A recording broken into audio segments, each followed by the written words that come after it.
Welcome to the Reality Revolution. I'm your host, Brian Scott. Recently on the podcast, we did an episode from Tom C Lyle on Your Fabulous Future with Pragma Psychics, and I was really surprised by the number of requests we got to continue in that book. So I was going to read a little bit more from the book. Pragma Psychics is a book that was written in the Parker Publishing vein, so it's similar to a lot of the Parker Publishing books that we've had so far. In particular, it's teaching about psychic powers and manifestation, a lot of very powerful teachings. The first chapters really dealt with the power of Pragma Psychics, and now we get to the secret initiation rites in Pragma Psychics. The idea is, in order to completely turn on your inner psychic powers, there's a process of initiation that goes on, and through this chapter you will be initiated into the Pragma Psychics mindset. The secret initiation rites in Pragma Psychics. By strict definition, the word initiation describes an action or ceremony for the purpose of bestowing a status upon an individual or group.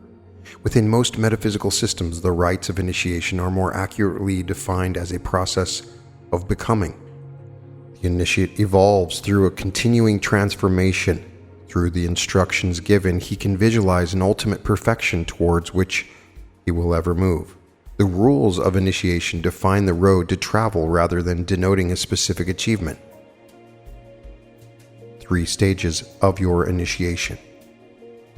If you aspire to membership as an initiate, the process will move through 3 stages, briefly described as follows. 1. Declaration of intent. This is more than a simple statement to the effect that I will, but it does involve an indication from you that you understand the principles and goals of Pragma Psychics and agree to accept those ultimate aims as your own. 2. Vows of personal freedom. Alliance with the superpower is more encompassing than moving to a new town, taking a new job, or joining a social club. Its ultimate goal is a new way of life, and such a drastic change can be frustrating unless you can free yourself from your present burden of alliances, burdens, responsibilities, and other personal involvements. Such freedom is possible once you understand and accept these very basic vows of personal freedom. 3. Acquiring the 3 keys to power. Receiving and adapting these 3 keys to power is possible only after the first 2 stages have been completed. Since clear and uncluttered personal attention is required to learn their significance and function, their use in your personal program to turn on great inner psychic powers will be simple and inevitable for you once your life is swept clean of a trash heap of trivia, parasites, and cares which presently blind you against perceiving your rightful cosmic destiny. Stage 1. Your declaration of intent. The initiation rites are so simple and uncomplicated, it is difficult to accept the truth that so much can be gained with so little effort. You must realize that your present life is not satisfying and that you do want a successful and satisfying experience. Your present mode of living can be described as surface living. Through our inner consciousness, we sense we are alive, but for the most part, we consume that psychic fuel when we think, move, feel, and sense external activities. In the act of such feeling, the surface radar of our skin, the surface instruments of our eyes, nose, tongue, and ears all sense these external stimuli around us. A shallow conscious intelligence receives these sensations and impulsively reacts to each prick. To the individual not realizing that a deeper experience is available, surface existence becomes the experience of living. Without really being aware, we live at skin level only. We know all the frustrations, dissatisfactions, and despair only because we ignore or fail to recognize the full depth of living available to us. Picture an endless string of Christmas tree lights, with each of us a bulb in one of the sockets. You may be pink or blue. I may be tall, crimped, or fluted. No two bulbs are made exactly alike. Only a few of the bulbs on this vast string are lit. All of the rest are dark and opaque. Rays of light from the shining bulbs will illuminate the area, casting their influence everywhere and particularly upon the unlit bulbs. These cold, dark surfaces merely reflect the light rays cast upon them, their glass bodies vibrating to repeat all voices and sounds in the room. They of themselves contribute no lights to the room or add to the general experience. The desperate life of reflections. Life is shallow, meaningless, and frustrating on a merely surface level. You read what others suggest, eat what others recommend, work where someone directs you, socialize when others invite you, seek the goals popular with others, live where everyone else lives and wear only approved fashions. You are a dark, silent light bulb reflecting the world around you, while inside you are cold and miserable. What makes the essential difference between the experience of these cold, silent bulbs and the lighted bulbs which throw their radiance into the room with a warmth that attracts attention, appreciation, and respect? There are no reflections upon the glowing surfaces as they are living entities in themselves. The simple difference lies in the inner contact of that bulb with electricity, causing it to turn on. Although the electricity runs down the entire cord, only those bulbs making direct contact with the power can really shine. In similar context, you can turn on when you contact the power of inner wisdom. The special shape and appearance in which you were created then becomes alive and effective, and your vibrant warmth influences, encourages, and reassures all those around you. Your role is unique and your destiny is unlimited. Your decision is to turn on.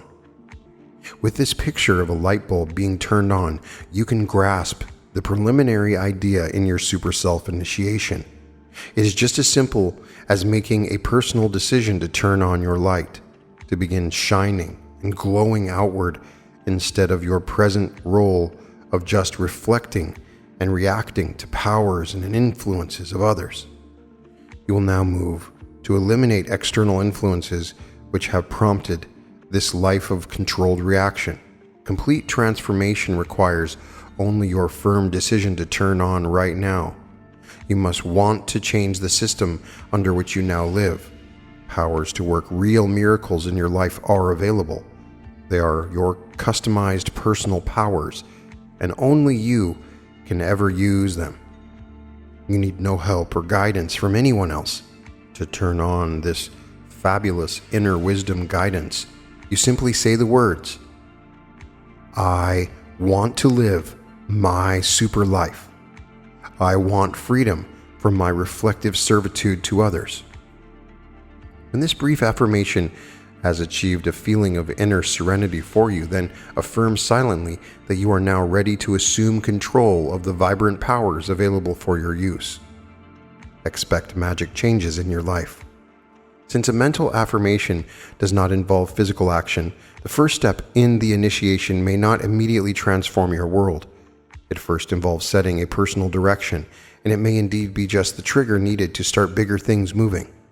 You may be at the crucial crossroads similar to that of Patrick F., who had loafed along for 5 years as an assistant buyer for a gift shop chain.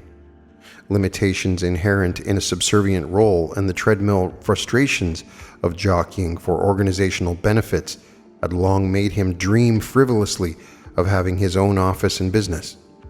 The main obstacle in this direction seemed to be the comfort of his established position and income.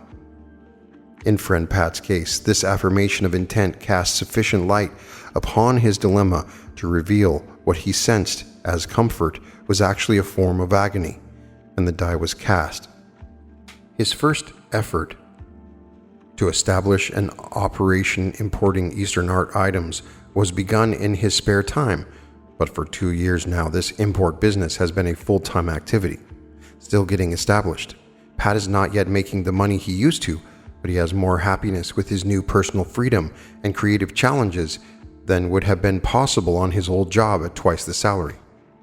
Your circumstances will probably not be as developed or ripe for action as this. Your declaration may only create the firm desire for super life experience.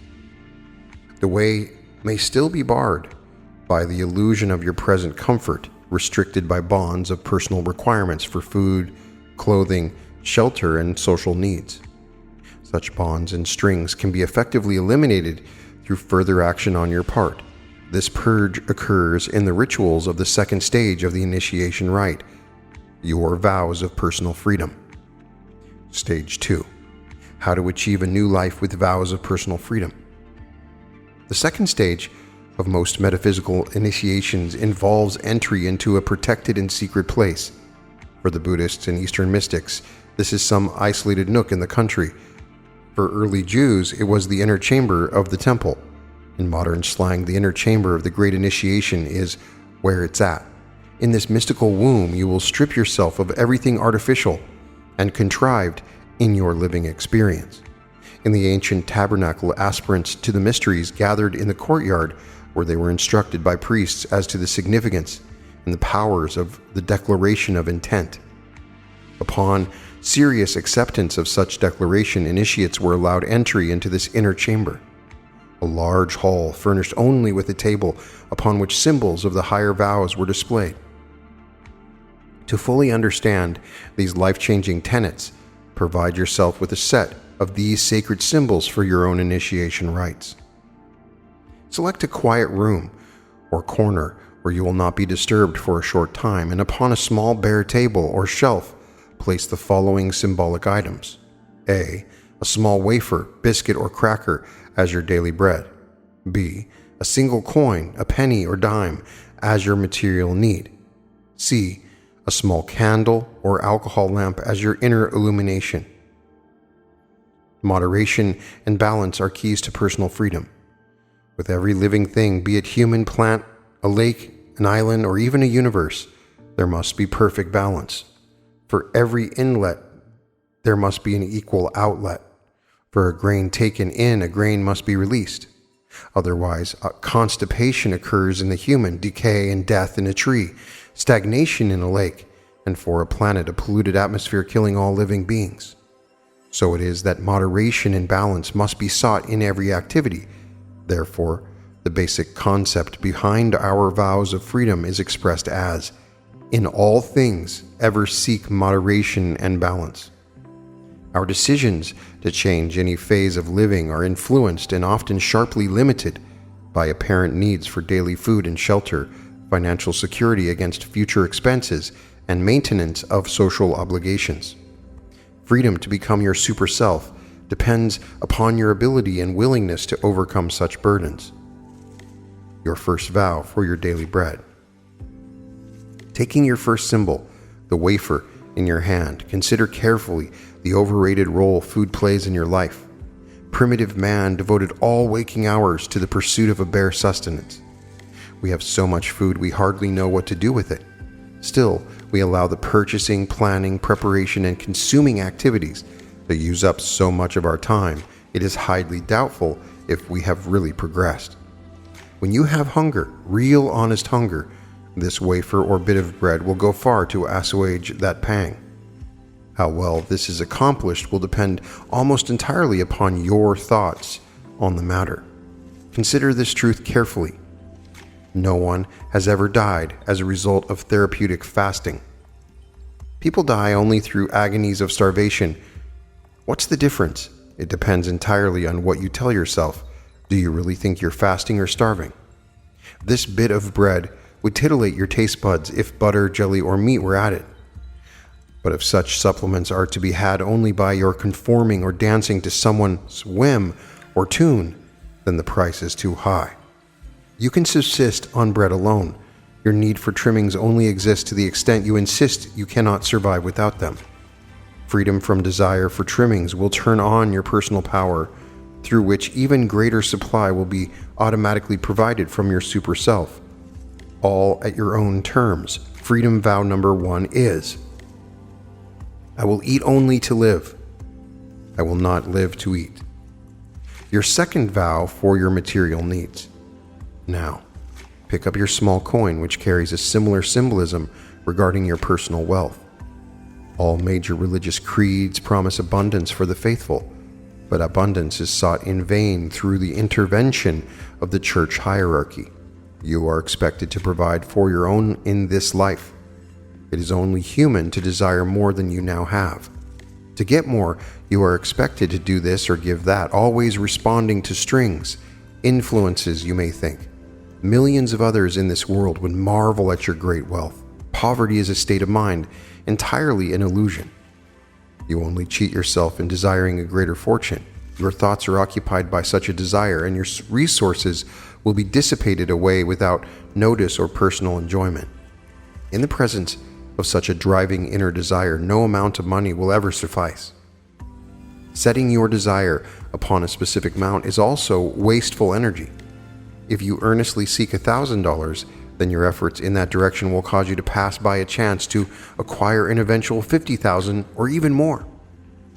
If you direct your daily attention to fully enjoying everything you now have and everything that will be coming your way, then you will be always prepared to welcome and enjoy any abundance that comes your way. The key thought is to enjoy rather than procure. Don't dissipate your existence in dreams. Live each great experience directed into your super life once you decide to live by stripping yourself of all external involvements. This, then, is your second freedom vow. I will earn only to live. I will not live just to earn. Your third vow for inner illumination, occult symbology of the fire, lamp, and flame, encompasses much detailed interpretation. Basically, all meanings carry a relationship to the provision and reception of knowledge of truth. This symbol was forbidden in Christian lands during the Dark Ages. It has forever symbolized man's right to use mind powers, and vested interest in those days could not permit this freedom. To eliminate it as a magic talisman, the church condemned the symbol as a pagan fire worship. Inner wisdom, in guiding our activities, has powers comparable to the flame. It provides warmth of self-confidence and personal security, casting light to dispel fears and ignorance, and its consuming action destroys the gross, the waste, and the irrelevant. Just as the lighted candle is small and fragile, so the beginning super wisdom is thin and easily distracted. There is great illumination from many sources today, and all claim wisdom and intelligence. Once you discern a small flame of true guidance available from inner wisdom, you can ignore the glare of flashy knowledge and so-called intelligence in the external world. All research, experimentation, analogy, and revision accomplishes nothing more than to resort, in specially motivated order, the fundamental inspiration and wisdom provided to man by the Creator. The wisdom and knowledge you need in a form serving your best motivations is available directly from that same Creator if you confine your search to that infinite source. Therefore, your final and most important vow of freedom is, I will learn only to live. I no longer live just to learn. Let your personal freedoms ring. These three vows of freedom deal decisively with major areas of personal involvement, manipulation, external control, and social pressures. You seek social approval because that increases your contacts for more income and better status. You hesitate to make major changes under threat of living expenses, family obligations, and social involvement. Although the austerity of the ultimate nature of these vows seems calamitous, it is only a brief scourge. The stripping clean, or so-called rebirth, simply cleanses your life for introduction of new sweeping powers to flow through your experience and open new vistas for you, which are not possible under your present controlled and manipulated state. The case of Frances V. Even though fired with her inspired guidance, Frances V. found it difficult to decide to leave her teaching job after 10 years and go to another state. But her freedom vows inspired her to make that fateful move, and she almost immediately understood why she had been so inspired. During the ensuing 3 years, she has become a partner in an educational consulting service, found a happy marriage with a new associate, and now enjoys a happier and much healthier life with the change of climate. She might have eventually blundered into this fortunate combination of circumstances, but inner wisdom guidance supplied with her transformation gave it to her in full force once she had discarded all entangling involvements in her daily surface existence. The experience of actually handling these three symbols and the serious contemplation upon their significance and power gives a material identity to your drive for super life transformations and your initiation into super psychic powers. Stage 3. Your 3 keys to Pragma Psychic powers. Access to and control of any power-producing source is traditionally use of a key. In your relationship with inner wisdom, contact between the physical you and spiritual super self power will become real and familiar through use of such symbols. To provide your ready access to such powers, the keys will be A. Your custom-formed and unique amulet, B. Your concentrated summary initiation formula, and C. Your meditative alliance with your Holy of Holies. How to produce your amulet. No effort will be made to recommend or dictate the form or nature of your magic amulet. It is important that this powerful key be produced from your consultations and the resulting guidance from inner wisdom. For some, it is an object, a tiny leprechaun, special ring or pendant, or a lucky coin. With guidance, your super self will produce and manifest a form or shape which will be of great personal significance to you. Then only will the powerful symbolism become very real to you. More detailed exercises and some processes involved in manifesting your amulet will be treated when we deal with symbols and their inherent powers. For now, it will suffice simply to be aware that with a decision to accept super self-identity, the cosmic designing of your personal power amulet is evolving in your subconscious. As you become familiar with and confident of your new powers, the amulet will take form and suddenly it will appear right there in your hand. In my own case, the vows of freedom led almost immediately to a broad study of occult lore, resulting in exposure to an unlimited variety of charms. Through slow and deliberate evolution and a lot of confident waiting, my tests of these powers soon concentrated in the forces behind a simple white card. My amulet carries the printed text of the 91st Psalm and has been a source of a stream of personal assistance, magnetic attraction, and guidance. I hesitate to cite this personal case because of the suggestion it might carry to others. Your own amulet must be only yours, and its form and special significance must be personal and intimate between inner wisdom and you. This will then become your first key to Pragma Psychic or Super Self powers. Your summary formula for initiate powers. This brief mental conditioning formula can produce renewed flow of inner powers as you re-experience your declarations and vows of preliminary initiation stages. True happiness and self-fulfillment requires deep life power instead of surface reactions. Like a light bulb, I must experience contact with inner power to turn on my super self-identity. I declare, I want to live my super life right now. I vow to eat only to live. I do not live to eat. To earn only to live. I do not live to earn. To learn only to live. I do not live just to learn. Inner wisdom is more than enough for my daily needs and will provide all that is meant for my use. I will never need more. Man versus man is a dreary and depressing experience. Super self versus super self is complete, fulfilling, and just.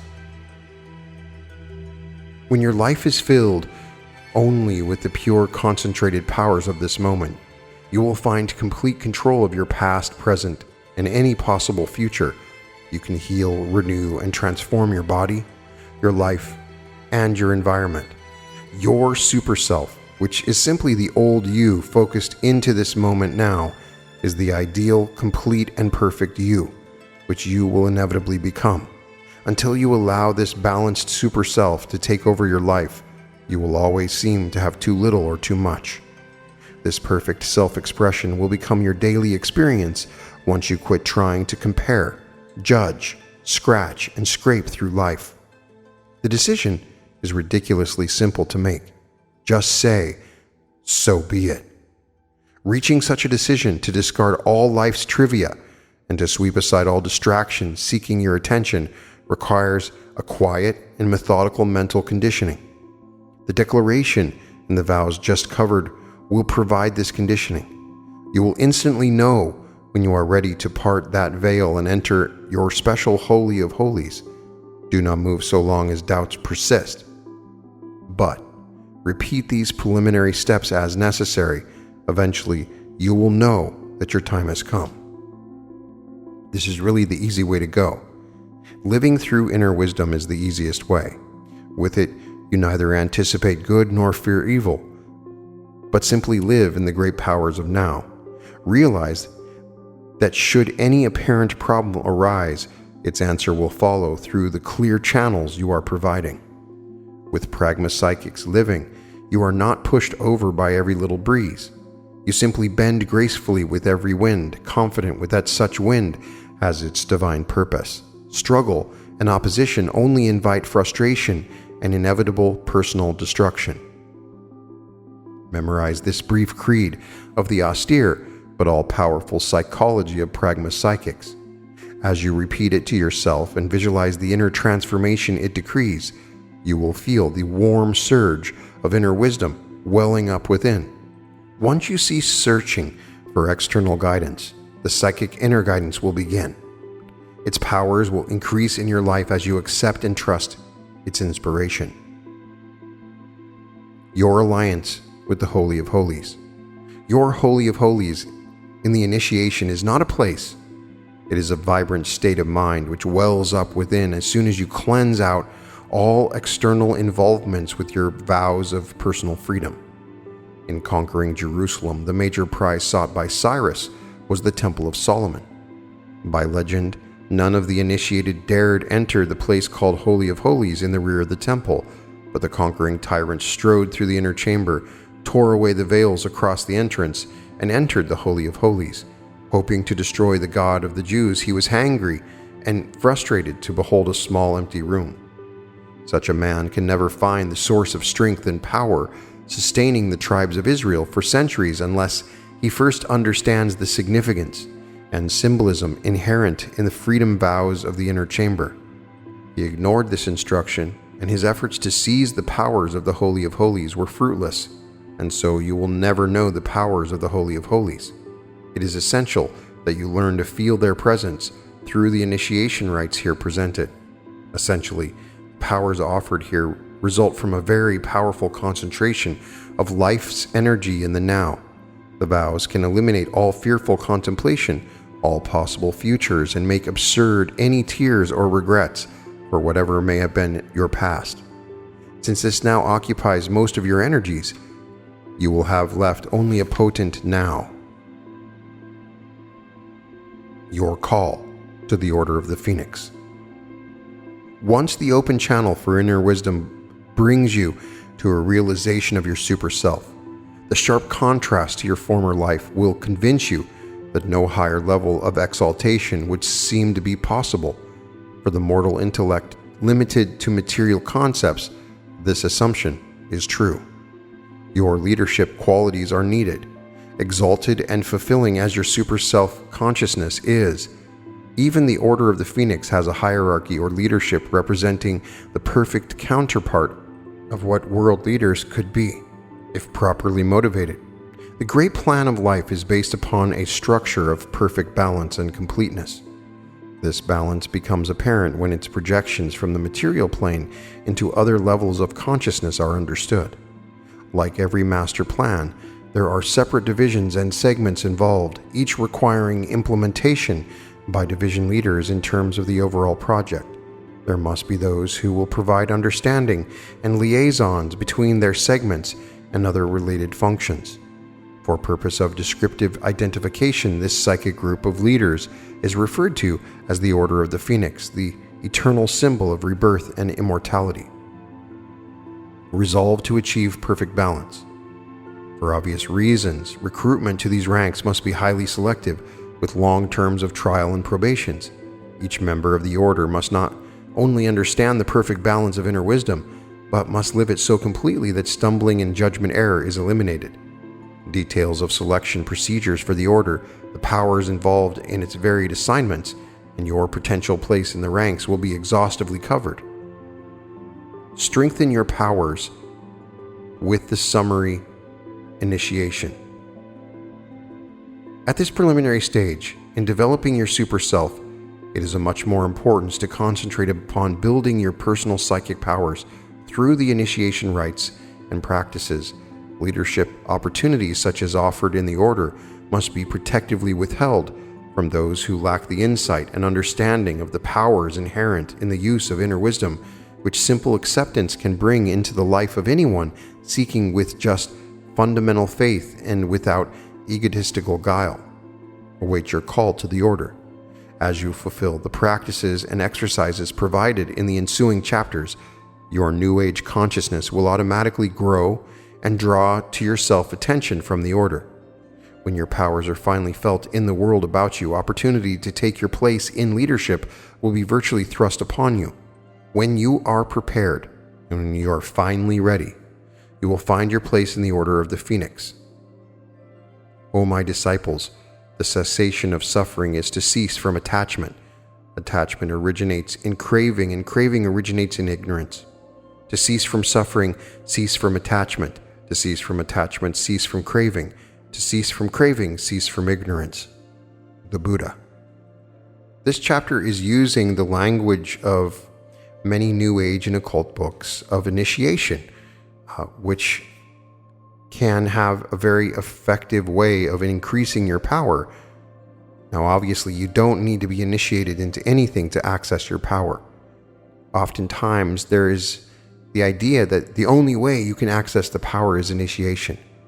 But initiations have been done throughout the centuries among a number of secret groups because, as a part of that process, it evokes something in the subconscious which does awaken one's power. And there's some rituals given here that you can do at home to awaken this power through this initiation.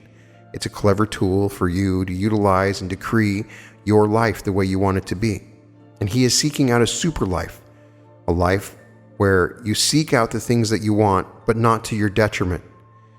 You don't totally focus on eating all the time. You don't totally focus on learning all the time. You don't totally focus on those things. You let it flow with balance and moderation. There is a emphasis in here on balance and moderation. So if you're only thinking about money, but you don't want to enjoy the money that you have, then you're out of balance. So there's a real emphasis with these affirmations to maintain a certain level of balance by looking at your own life, which could be very powerful. If you want me to continue reading from the Pragma Psychic books, just let me know, and we can continue. In any case, you are initiated into the Order of the Phoenix.